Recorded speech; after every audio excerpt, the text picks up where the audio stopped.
Our main man, Anthony Miller, has his top players for week 3 of the XFL season. So the stars of every XFL came out in full force this past week after every game during the weekend was one possession game. Fans finally got to see some high powered offenses as teams are starting to hit their stride, which we had talked about earlier on, that basically give them about till week 3 or 4 to things start cranking up. 2 of the 4 games were the 2 highest scoring games of the season, with Seattle and Vegas combining for 56 points, St. Louis and DC combining for 62 points. Defenses were on display as well, with the Guardians and Renegades combining for the lowest scoring game of the season with 19 total points. There was plenty of star power to go around in week 3, so let's take a look at it. Offensive player of the week, Ben DiNucci, quarterback, Seattle Sea Dragons, 28 of 34, 377 yards, 4 touchdowns, 6 carries on 32 rushes. He also, I think, fumbled also, but the main thing was the big pass to Josh Gordon at the end of the game.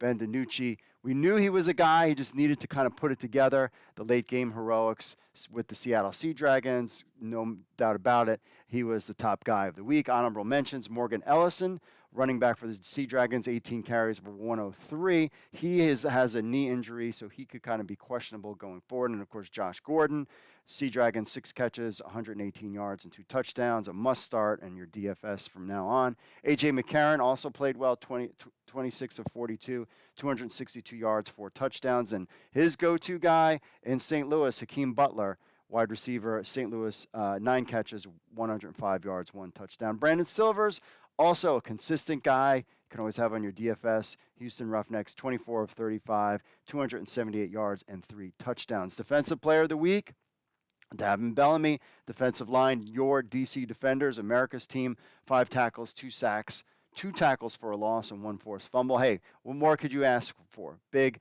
stop at the end of the game. Michael Joseph also had for the second time in 3 weeks, had a pick 6.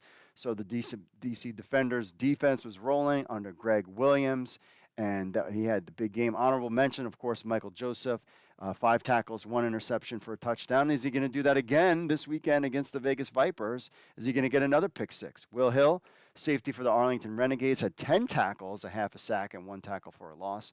Darnell Sankey, you might remember him from the CFL.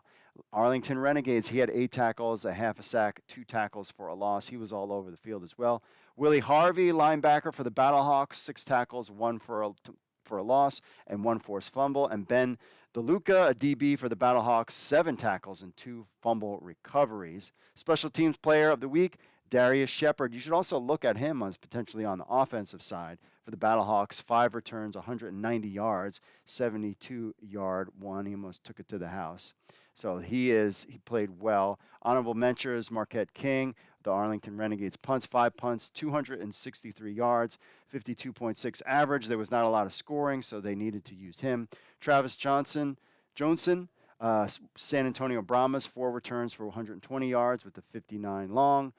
Matthew McCrane, the DC Defenders kicker, was 2 for 2 with a 41 long field goal. Daniel Whelan, a punter, had 4 punts for 214 yards with a 53.5 average. And Dominic Eberle, kicker for the Dragons, 2 field goals and 34-yard long field goal as his longest. So DC, the teams are coming together. Offense is starting to come together. You're starting to see who the players are on defense and on special teams as well. It'll be fun going into week 4 of the XFL season.